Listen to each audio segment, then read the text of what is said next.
Hello everyone, this is Pranjal and you are watching Pathshala Rishikesh. तो चलिए आज हम बात करते हैं इस क्वेश्चन की।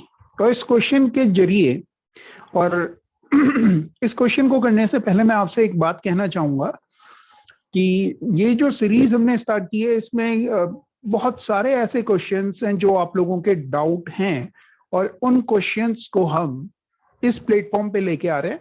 तो देखते रहिए और समझते रहिए। ये वही क्वेश्चंस हैं जिन क्वेश्चंस को आप एक बार में आंसर नहीं कर सकते, ऐसा आपने मुझे भेजा है ना। तो आप लोगों के डाउट है, तो चलिए समझते हैं कि अगर आपके पास ऐसे क्वेश्चंस आ जाएं और आपको जो कॉन्सेप्ट है वो याद ना रहे तो क्या करेंगे आप। देखिए क्वेश्चन कुछ इस तरह से है, find the remainder in the expression 18 factorial या फैक्टोरियल 18 अपॉन 19। फैक्टोरियल 18 अपॉन 19, इस बात को आपको समझना होगा कि 18 अपॉन 19, ठीक है। और ऑप्शंस आपको इस तरह से गिवन है, कोई प्रॉब्लम नहीं है इसमें, तो समझते हैं। देखिए 18 फैक्टोरियल 18 अपॉन 19, फैक्टोरियल 18 का मतलब क्या होता है? फैक्टोरियल 18 का मतलब होता है it is a product of all natural number till 18, 18 तक के सभी प्राकृतिक संख्याओं का गुणनफल है ये। समझ रहे हो? मतलब 18 18 into 17 into 16 into 15 into 14 into 13 dot dot dot dot 1 तक अगर आप करें तो ये फैक्टोरियल 18 की वैल्यू है। और आपको रिमाइंडर बताना है 19 से अगर डिवाइड करें तो आप क्या करेंगे? 19 से डिवाइड करेंगे। तो आप बोलेंगे ओहो ये तो बहुत दिक्कत भरा काम हो गया है ना। आपको सब नंबर को डिवाइड करके देखना पड़ेगा क्या आने वाला है क्या नहीं आने वाला है। तो बेसिकली जब भी आपके पास इस तरह से क्वेश्चन आए ना, तो आप क्या करें, इन नंबर्स को आइडेंटिफाई करें कि ये नंबर्स हैं क्या। तो आप देखेंगे ये 19 है और ये उससे एक कम है, ये 19 है नंबर और ये उससे एक कम है। तो अपनी मर्जी से कोई भी ऐसा नंबर लें जो 19 की तरह हो। तो आप कहेंगे 19 तो सर एक प्राइम नंबर होता है कि नहीं होता है? तो आप बोलेंगे हाँ 19 एक प्राइम नंबर है और न्यूमरेटर में जो नंबर लिखा है 18 वो उससे एक कम है। Got it? तो हम क्या करते हैं, एक छोटा सा नंबर लेते हैं ताकि आपके पास ये कॉन्सेप्ट पहुंचे, आप रटे ना इसे, ठीक है। तो आपने क्या किया, फैक्टोरियल 2 को डिवाइड किया 3 से, मतलब 3 एक प्राइम नंबर है और उससे एक कम नंबर का फैक्टोरियल आपने लिखा है। तो आप इसे लिखेंगे 2 इंटू 1 अपॉन 3, और 3 से जब 2 को डिवाइड करोगे तो आपके पास जो रिमाइंडर आएगा वो आएगा 2, ठीक है।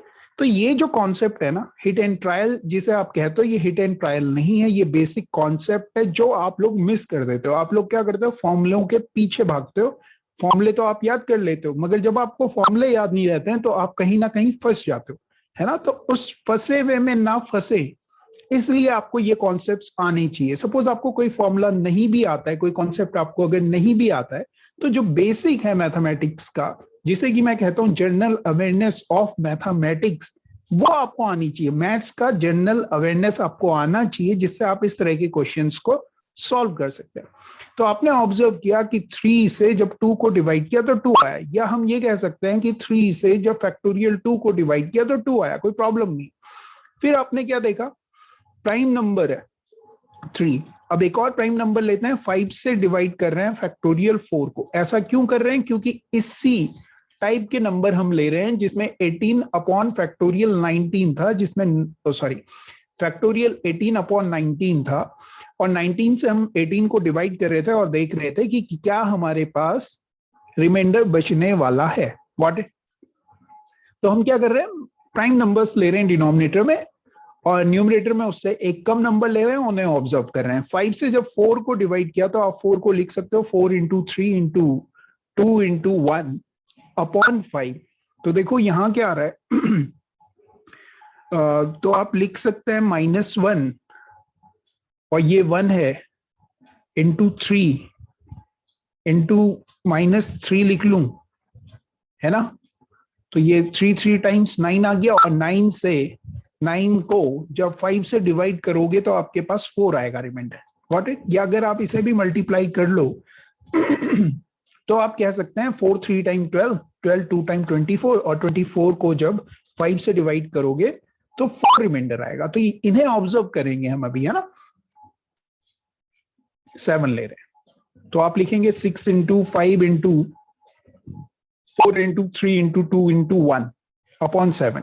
7 से जब इस नंबर को डिवाइड कर रहे हैं तो देखो 6 जो है वो -1 दे देगा रिमाइंडर, 5 जो है वो -2 दे देगा रिमाइंडर। जो बेसिक रिमाइंडर का कॉन्सेप्ट हमने पढ़ा है वो आप जाके देख सकते हैं, इससे पहले हमने उस पर भी लेक्चर किया है, ठीक है।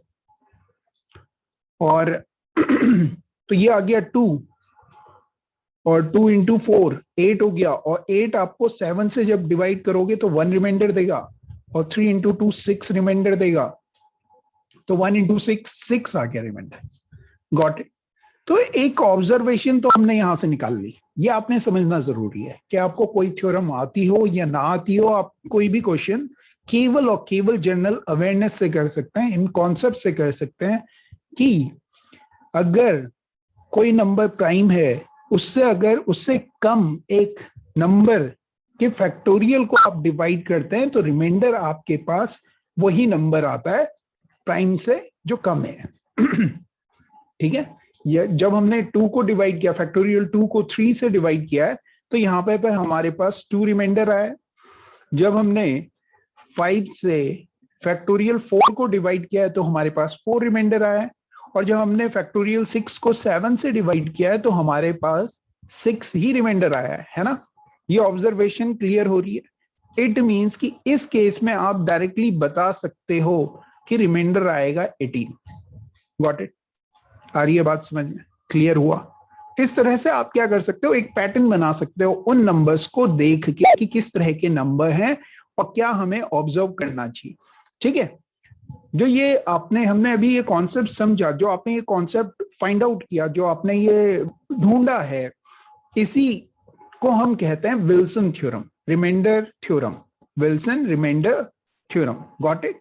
तो आप यहां से ये चीज लिख सकते हैं कि अगर कोई प्राइम नंबर है, उससे कम या p-1 नंबर को, प्राइम नंबर डिनोमिनेटर में प्राइम नंबर और न्यूमरेटर में p-1 का फैक्टोरियल हो, तो आपके पास जो रिमाइंडर आएगा वो कितना आएगा? तो आप कहेंगे कि सर ये आ जाएगा p-1। अगर p से डिवाइड कर रहे हैं तो रिमाइंडर आएगा p-1। इसी क्वेश्चन को अगर मैं, तो ये फाइंडिंग अब आपने याद कर लेनी है। Got it. अब याद करनी है। अगर आपको ये याद नहीं भी हो रही है तो भी आप इसे सॉल्व कर सकते हो, वो मैंने आपको बताया कैसे। Got it. चलिए आगे, अगर आपसे ये कह दिया जाता कि फैक्टोरियल 17 को 19 से डिवाइड करके बताओ कितना आएगा रिमाइंडर, रिमाइंडर क्या आएगा, तो आप बोलेंगे अब तो ये तो हमने याद किया ही नहीं था, तो नहीं किया था, तो चलिए समझते हैं। क्या आप ऐसे नहीं लिख सकते? आप बोलेंगे लिखेंगे कैसे? फैक्टोरियल 18 को जब 19 से डिवाइड करते हो तो आपके पास जो रिमाइंडर आता है वो 18 आता है। Got it. और फैक्टोरियल 18 को आप क्या लिख लो, तो आप कहेंगे 18 इंटू फैक्टोरियल 17 अपॉन 19, तो भी आपके पास रिमाइंडर 18 ही रहना चाहिए, मतलब वही नंबर है, उसी को तो खोल के लिखा है हमने। Got it. अब आप समझे, जब 19 से 18 को आप डिवाइड करते हो तो आपके पास रिमाइंडर कितना आता है, तो आप कहेंगे कि 18 आएगा सर। केवल इतने पार्ट को देखो, 19 से 18 को डिवाइड करते हो रिमाइंडर 18 आता है, जबकि पूरे नंबर को जब 19 से डिवाइड करते हैं तो रिमाइंडर 18 आता है। का मतलब यह है कि जब फैक्टोरियल 17 को 19 से डिवाइड करेंगे तो रिमाइंडर 1 आना चाहिए, क्योंकि 18 इंटू 1 करेंगे तभी 18 आपके पास रिमाइंडर आएगा। ये बात आपको समझने वाली है। Got it. समझ में आ रही है बात? तो यहां से आपकी दूसरी फाइंडिंग ये आ गई कि जो आपका डिनोमिनेटर है वो अगर p है और उससे 2 कम नंबर का अगर आप फैक्टोरियल निकाल रहे हैं, रिमाइंडर देख रहे हैं, तो आपके पास जो रिमाइंडर आएगा इस केस में वो आएगा 1। Got it. आई बात समझ में? क्लियर हुआ? अब इसे आप रट्टा भी मार सकते थे, मगर रटने की आई डोंट थिंक की कोई जरूरत है। इसी थ्योरम को कहते हैं विल्सन थ्योरम। ठीक है। पहले हम हमारा हमारा जो पढ़ाने का तरीका है वो ये है कि पहले अवतार हो जाता है, उसके बाद नाम रखा जाता है। इंसान के साथ भी यही होता है कि पहले इंसान पैदा होता है, उसके बाद उसका नाम रखा जाता है। Got it? ऐसा कभी नहीं होता है कि पहले नाम आ जाए और उसके बाद इंसान पैदा हो। ठीक है? तो पहले पैदा हुआ, पहले अवतरण हुआ, उसके बाद उसका नामकरण होगा, और इसका जो नामकरण है, मतलब जो इसका थ्योरम का नाम है, उस थ्योरम को कहते हैं विल्सन थ्योरम। Got it? समझ में आई? इसी तरह से अगर मैं आपसे कहूं कि फैक्टोरियल 20 को अगर 19 से डिवाइड करोगे तो क्या रिमाइंडर आएगा, तो ये तो बहुत इजी क्वेश्चन हो जाएगा। आई थिंक हाँ, बहुत इजी क्वेश्चन हो जाएगा। तो आप कह देंगे कि मैं लिखूंगा इसे इंटू 19 फैक्टोरियल 19 अपॉन 19। तो ये तो आपको दे देगा क्या, ये तो जीरो रिमाइंडर आ जाएगा, कोई प्रॉब्लम है नहीं इसमें। ठीक है? तो यहाँ पे तो कोई केस बनता ही नहीं है। ठीक है? तो ये दोनों रिजल्ट्स आपको क्या करना है, याद रखना है। और कहां से ये आए हैं, कैसे हमने इनका अवतरण किया है, वो ज्यादा इंपॉर्टेंट है, तो वो आपने समझना है। ठीक है?